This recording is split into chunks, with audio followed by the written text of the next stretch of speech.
Hey guys, Mr. N and Cole here, and we're continuing to work with the quadratic formula. So the quadratic formula, x is negative b plus or minus the square root of b squared minus 4ac all over 2a. And we've got this problem right here, and we want to solve it using the quadratic formula. So what should we do first here?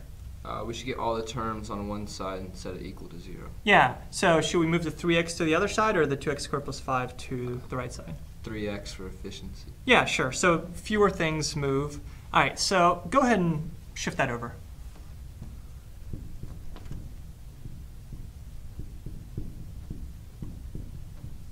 Good. So you put the 3x between the 2x squared plus 5 and the 5. So why'd you do that? Just to keep it looking nice and decrease the order of the exponents for x. So x squared, x to the first, and then x to the 0. Yeah, so we want our constant to be last, we want our highest power to be first, and the negative 3x is going to fit in between them. Right, so last time we talked about the coefficients, how we have a, b, and c. So the a is 2, our b, what would our b be here? Negative 3. Negative 3, good, and it's important to notice that negative. And our c is 5. All right, so let's apply the quadratic formula to this and see what kind of solutions we come up with.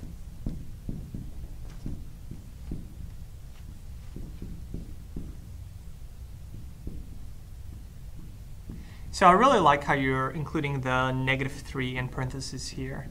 It's going to help us with working out the problem. All right, so we have negative negative 3. So negative b is negative negative 3. What's going to happen to those two negatives? They're going to cancel out. All right, let's continue with that then.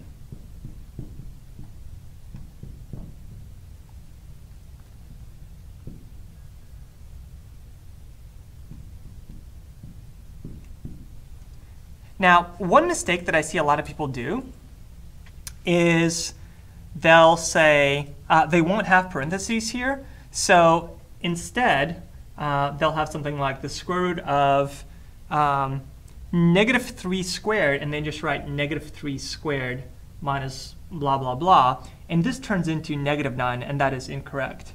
We want to have that 9 here. So that's why it's so important to use parentheses here. All right, so continue. Everything looks good so far?